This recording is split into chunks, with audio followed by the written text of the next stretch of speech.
Chapter 12, Stolen Moments. Okay. Well, now we begin in earnest with the crazy. When I wake up in the morning, I feel excited. It's the last day of band camp! I'm going home! Then last night's events come rushing back. My excitement dies and is replaced with uncertainty.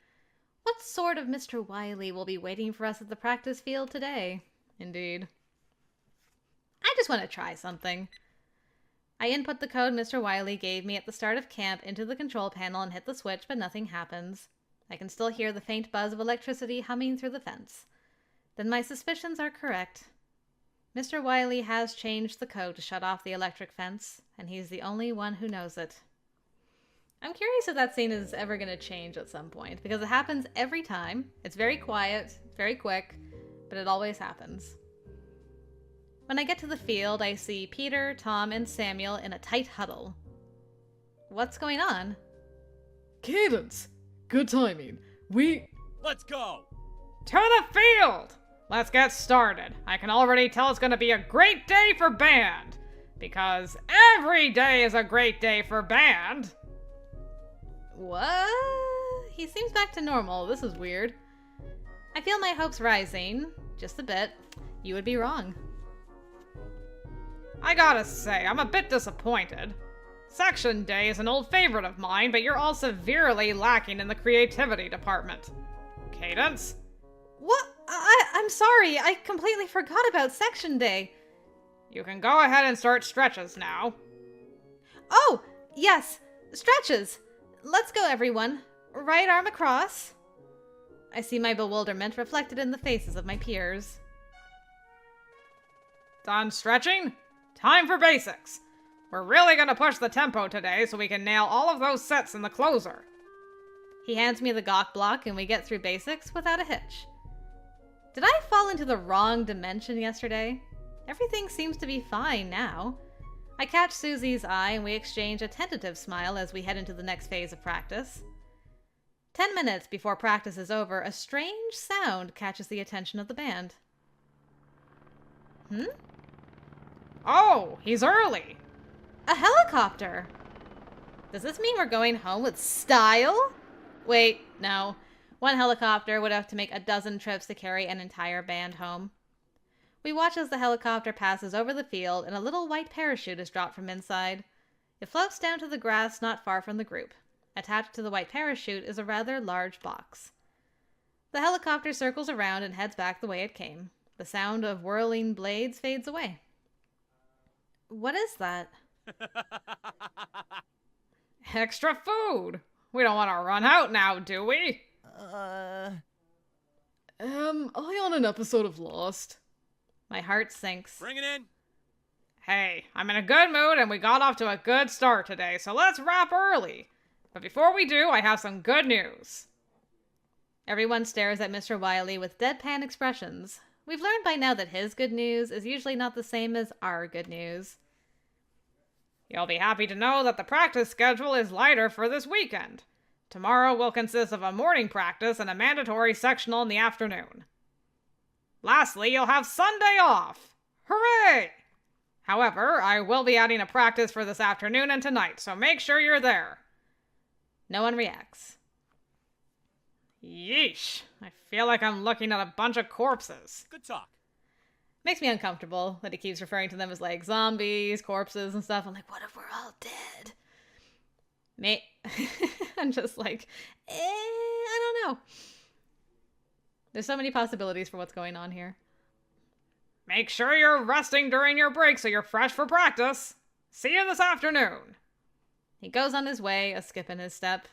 At least he's happy again, but I'm beginning to regret helping him feel better. I head to the sidelines to gather up my stuff and grab a drink. I hate to say it, but it looks like we're stuck here. Susie, you don't think it's my fault, do you? No! Why would I? Apparently my words inspired Mr. Wiley to keep us here. You should have seen the way everyone was looking at me last night when he called me out. I shudder. You're fine, Cadence. I'm sure no one blames you. How about we head to lunch? I mean, people tried, but you were able to kind of convince them that she was yelling back at him, so that's crazy. As I'm scooping chili that smells like my dad's shoes into a bowl, delicious, I recall that Tom, Peter, and Samuel were about to tell me something before practice. I should seek them out and find out what it is. This smells great! Mr. Wiley? What are you doing here? Heard they were serving chili and had to come by. Hey, you excited for more band camp or what? I goggle at him like he might be kidding, but he's 100% serious, smiling to himself as he helps himself to chili. I'm telling ya, Cadence, there's not a lot I care about in life, but I care about this. You're lucky to have a band director who cares so much. He moves off without waiting for a response and sits in the middle of the cafeteria. As the kids notice his presence, they take on the same look as a deer caught in headlights. I spy Tom, Peter, and Samuel looking as though they want to bolt from the table next to Mr. Wiley's, but they stay where they are. Feeling uncomfortable, yet wanting to act natural, I join them, but no one says anything. Whatever conversation they were holding before Mr. Wiley showed up has been put at an end. Luckily, I'm a patient person. Mr. Wiley can't watch over the entire band forever. If he had instructors, maybe. I tense up when I think of the missing instructors. Yet another piece to the puzzle. The broken down buses, the bad signal, the missing instructors. This was all planned from the start. Mr. Wiley keeps us inside for afternoon practice. He leads the entire rehearsal while I remain on the podium conducting. Saxophones, mellophones, you share this part. I want less sax, more mel. Got it? Adjust accordingly. The band follows his every request. They don't bother making up excuses or chattering with their neighbors. The entire atmosphere has changed. At the end of practice, Samuel approaches me. Hey, what's... There's an almost imperceptible shake of his head. I almost forgot Mr. Wiley is standing right behind me. Samuel grasps my hand in his briefly and smiles. Whoa! Why is it so hot in here all of a sudden? See ya. See you at dinner. He lets go and walks away, leaving me in a daze. My entire hand is tingling from the encounter I was not at all prepared for, Samuel. It takes me a few seconds to realize something has been left behind. A tiny sticky note has been pressed into my palm, a single word written on it. Lake. Smooth. I like it. I practically run down to the dock, thrilled to have been asked here by Samuel, but as I approach, I notice that Tom and Peter have joined us too. My heart falls a bit, but really, this is what I wanted, to find out what they were talking about. Priorities, girl, priorities.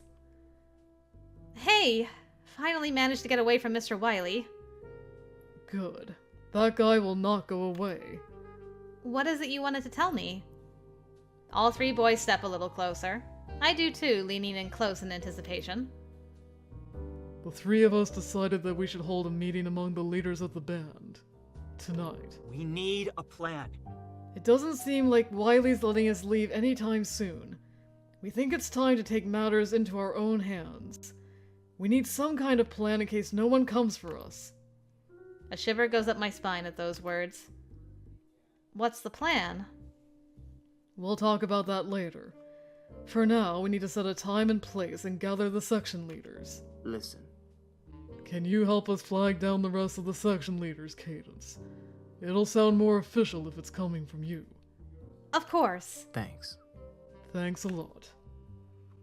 How does 10 p.m. tonight sound for the time? That's curfew, so no one else should be out that late. Where should we hold it? The woods. The woods? The campground, to be precise. No one ever goes out there. And it's highly unlikely Mr. Wiley will pay a visit. Perfect. Good thinking, Sam. It's set. 10 o'clock tonight in the woods. Until then, try and get this message out to the other section leaders. You can invite anyone else you deem trustworthy too. Can I bring Susie? Mm-hmm. Of course. Great. We better get to work. There's not much time before practice starts. Make sure you all grab a drink and a bite to eat, too. What? Wow, a secret meeting? Why do I suddenly feel like I'm in a movie? Because our life got so nuts out of nowhere?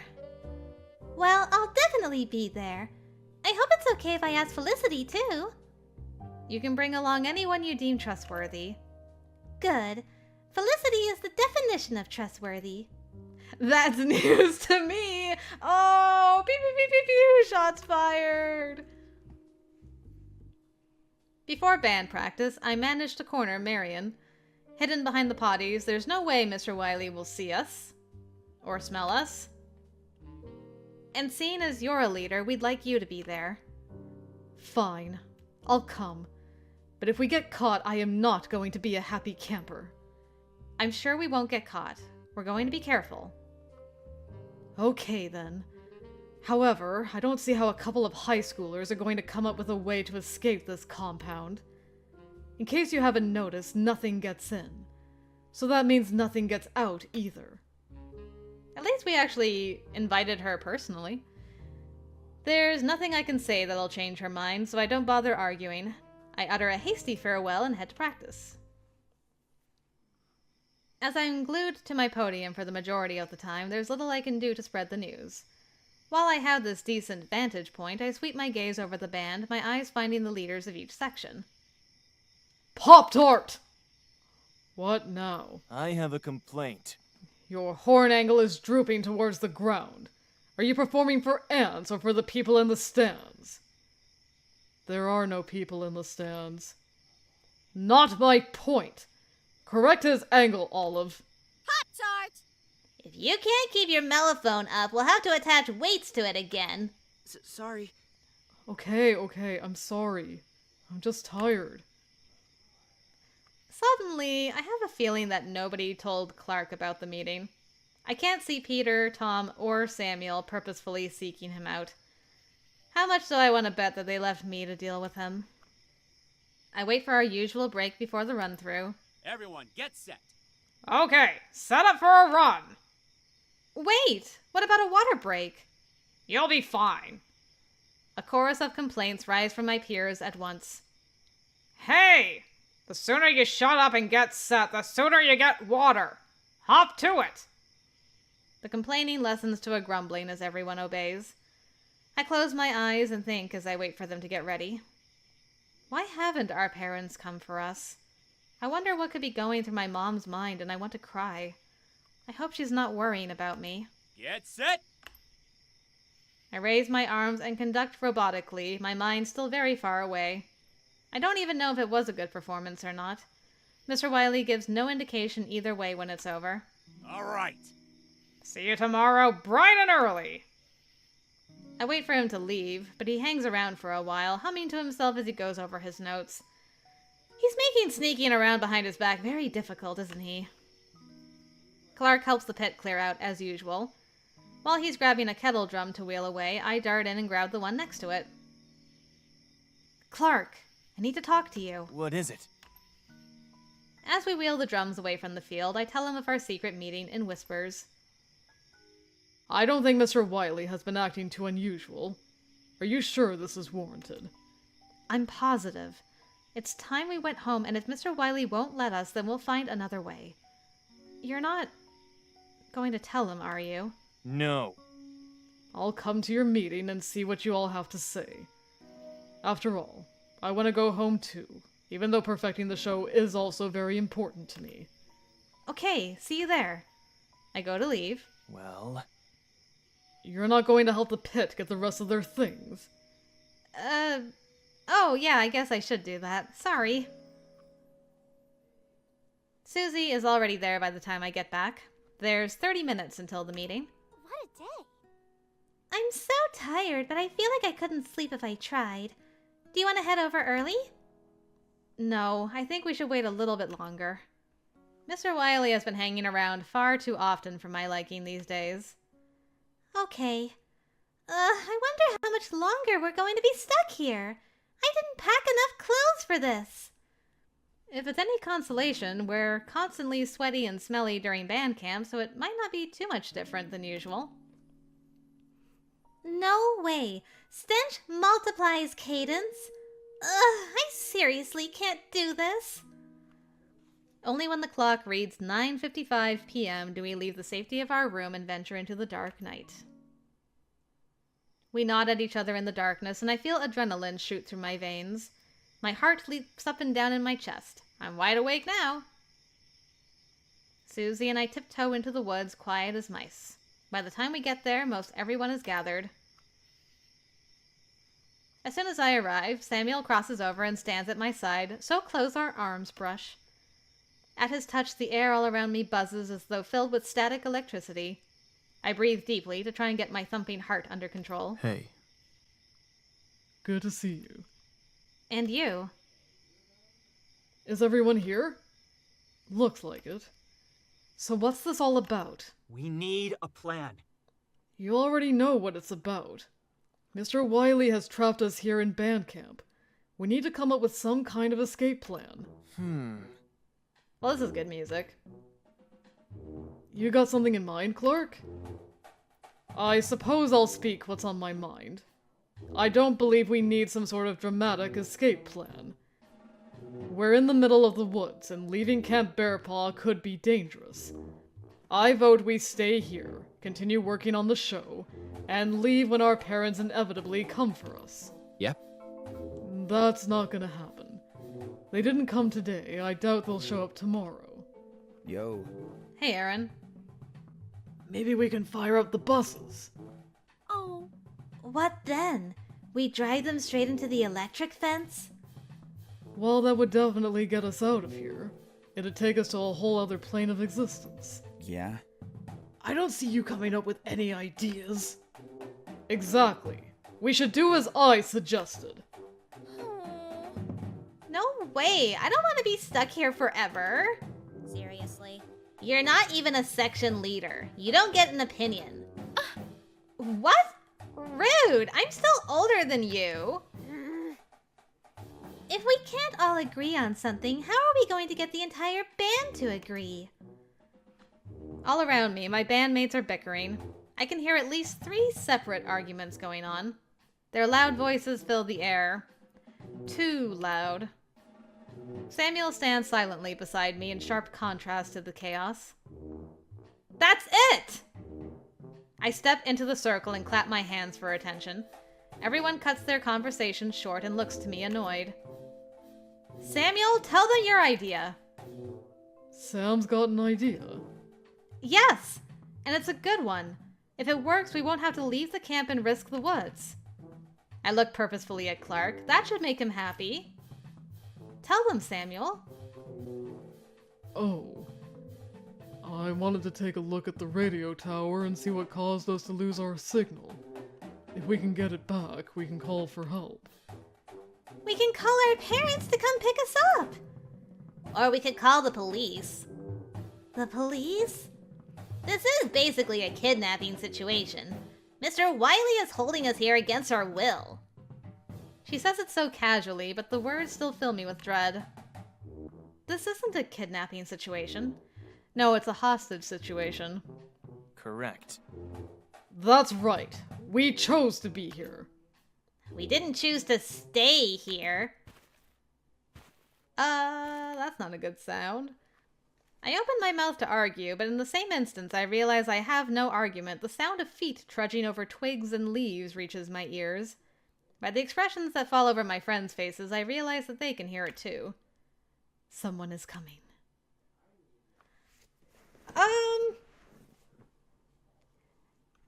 I say we run. They can't catch all of us at once. Run! There's no time to think. I mouth run at the others, and without saying a word, we all take off into the woods in different directions. Good job, everybody. I run away from the sound of approaching footsteps, which quickly fade behind me. So does the ragged breathing of my friends. Somewhere off to my left, I see Susie and Felicity's forms flashing between the trees as they run, but they're quickly lost to the darkness.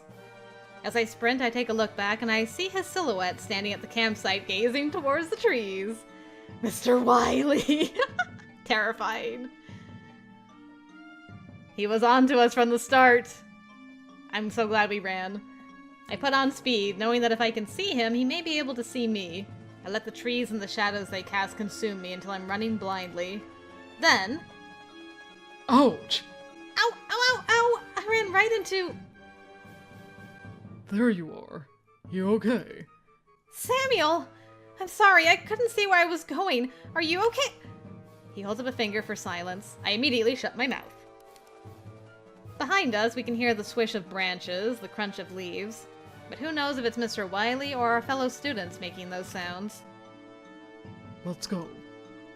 Samuel takes my hand in his, and keeping low to the ground, we slowly continue to make our way through the woods. We move slowly, ducking behind thick tree trunks and making sure the coast is clear before crossing open ground. We do not see any of our friends in the woods. Suddenly, the sound of footsteps behind us picks up, approaching rapidly. Someone is sprinting towards us and does not care about how much noise they make. Panicked, I dive into some underbrush, dragging Samuel with me. We crouch in the greenery, looking at each other in silent horror. The footsteps grow louder, passing right by us. Peering through the leaves, I see him. Mr. Wiley stands inches away from our hiding place. Samuel squeezing my hand so tightly it hurts. Neither of us dare to breathe. I know what you're up to. I know you're out here. He takes a step closer to us, eyes searching the darkness. You can't hide from me. My lungs feel like they're about to burst. I have to breathe. Tom!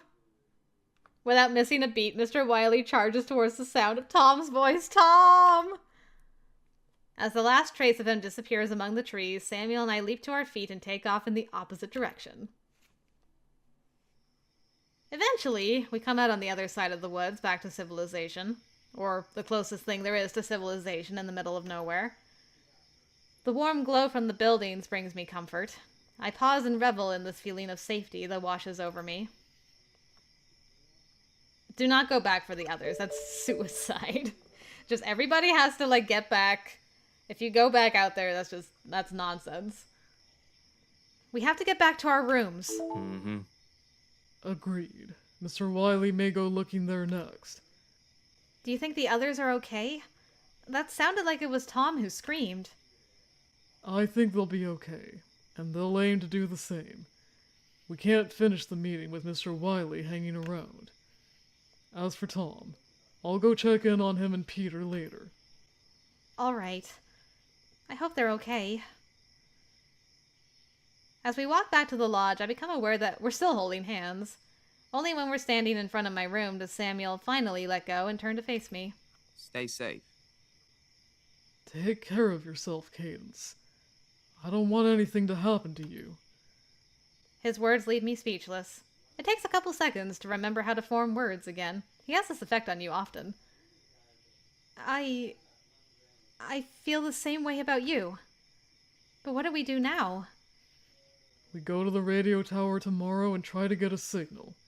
You and me, at the first opportunity.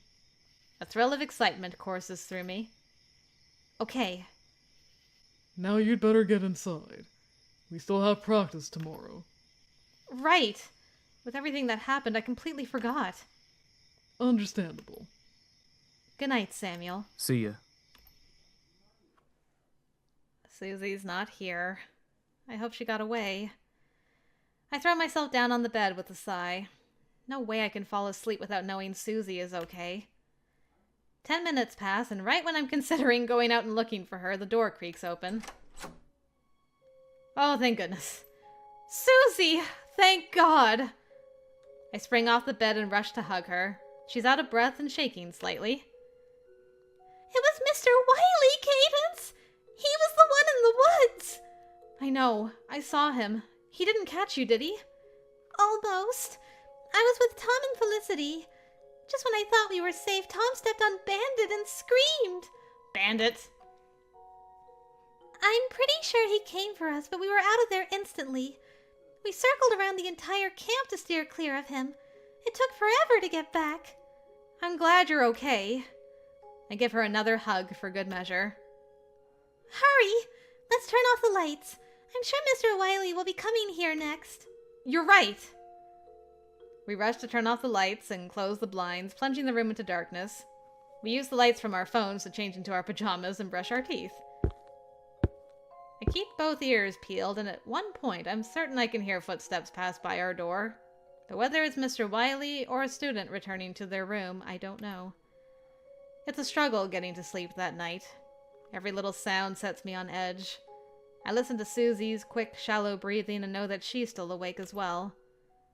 A full hour passes before exhaustion catches up with me, and I finally plunge into a deep, dreamless blackness.